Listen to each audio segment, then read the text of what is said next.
Hello learners, this is Preeti, economics educator, welcomes you all on our YouTube channel Success with Economics। हमने 2019 set सी को start किया हुआ था। 12th class के previous question paper हम कर रहे थे, आपको पता है। आई होप आपने पिछली सारी वीडियो देख ली हैं। सेट ए सेट बी हमारा कंप्लीट हो चुका है। सेट सी का भी हमने 1 मार्क्स के जो 16 क्वेश्चन थे वो कर लिए हैं। आज हमारा जो सेशन रहेगा वो very short answer type question पे रहेगा, जिसमें 2 मार्क्स के क्वेश्चन हम यहाँ पर डिस्कस करने वाले हैं। So let's start. Very short answer type question, जिसमें फर्स्ट है अर्थशास्त्र की दुर्लभता संबंधी परिभाषा दें। Give scarcity definition of economics. यहाँ हिंदी और इंग्लिश मीडियम दोनों में है, आपको इजी रहेगा समझने में।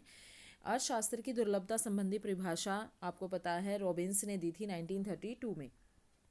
1932 में रॉबिन्स की an essay on the nature and significance of economic science, इस बुक में इन्होंने दुर्लभता संबंधी परिभाषा दी थी, जिसमें कहा था कि साधन हमारे सीमित हैं और आवश्यकताएं हमारी असीमित हैं, इसलिए हमें क्या करना पड़ता है, चुनाव करना पड़ता है। ठीक है। उसके बाद है उपभोक्ता के संतुलन से आप क्या समझते हैं, what do you understand by consumer equilibrium. एक कंज्यूमर उस टाइम पर या उस समय एक उसमें संतुलन में होता है जब वो अपनी दी हुई इनकम को इस प्रकार खर्च करता है कि अधिकतम संतुष्टि उसको मिलती है और उस अपनी पसंद में वो किसी तरह का कोई भी चेंज पसंद नहीं करता। नेक्स्ट है, अगर आपको यही क्वेश्चन उपभोक्ता का संतुलन अगर 4 मार्क्स में आ जाए तो आपको डायग्राम भी बना के दिखाना है। ये डायग्राम जिसमें बजट लाइन और इंडिफरेंस कर्व एक दूसरे को इंटरसेक्ट करते हैं, यहाँ पर इक्विलिब्रियम पॉइंट होता है। बट यहाँ 2 मार्क्स में है तो सिर्फ आपको मीनिंग लिखना है। उसके बाद है पूर्ण प्रतियोगिता बाजार किसे कहते हैं, what is perfect competitive market. Only आपने यहाँ पर मीनिंग बताना है कि पूर्ण प्रतियोगिता बाजार वह बाजार है जिसमें एक वस्तु को बेचने के लिए, समान वस्तु को, समरूप वस्तु को बेचने के बहुत सारे क्रेता और बहुत सारे विक्रेता होते हैं और एक फर्म यहाँ पर प्राइस टेकर होती है, प्राइस मेकर नहीं होती। उसके बाद है स्टॉक से आप क्या समझते हैं, what do you understand by stock. Stock क्या है, कि आर्थिक तत्व की वह धारणा जो या वह मात्रा जो समय के निश्चित बिंदु पर पाई जाती है, जैसे कि संपत्ति या फिर पूंजी।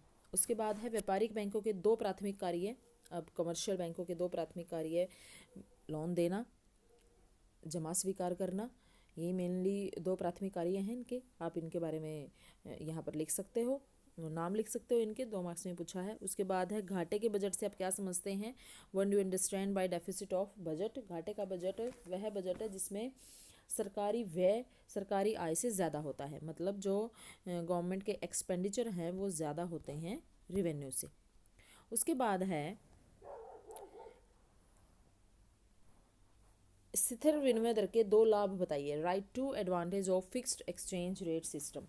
जो फिक्स्ड एक्सचेंज रेट सिस्टम था पहले, अब नहीं है, उसके सिर्फ आपको 2 लाभ बताने हैं। तो आप इसके सिर्फ ये नाम भी लिख सकते हो कि स्थिरता या अंतर्राष्ट्रीय व्यापार को बढ़ावा। स्थिरता कैसे, कि अंतर्राष्ट्रीय मुद्रा बाजार या विनिमय बाजार में स्थिरता स्थापित हो गई। जो स्थिर विनिमय दर है, फिक्स्ड एक्सचेंज रेट है, इससे इंटरनेशनल मार्केट में स्थिरता ये स्थापित हो गई, जिससे डेली के जो अप्स एंड डाउन थे वो बंद हो गए।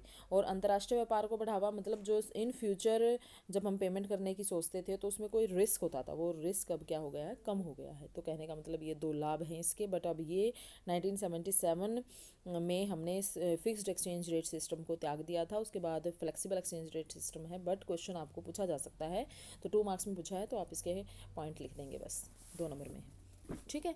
आई होप आपको ये सेशन बहुत पसंद आया। उसके बाद हम नेक्स्ट जो पार्ट होगा उसमें हम 4 मार्क्स एंड 6 मार्क्स के क्वेश्चन को यहाँ पर डिस्कस करेंगे। तब तक आप अपना ये नोट्स बना लीजिए, कंप्लीट पता कर लीजिए इसमें कि भाई 2 मार्क्स में इतना ही लिखना है जितना ये आपको अभी बताया गया है। अब जो नेक्स्ट पार्ट हमारा होगा वो शॉर्ट आंसर टाइप क्वेश्चन का होगा। तो please like and share this video. Thank you very much.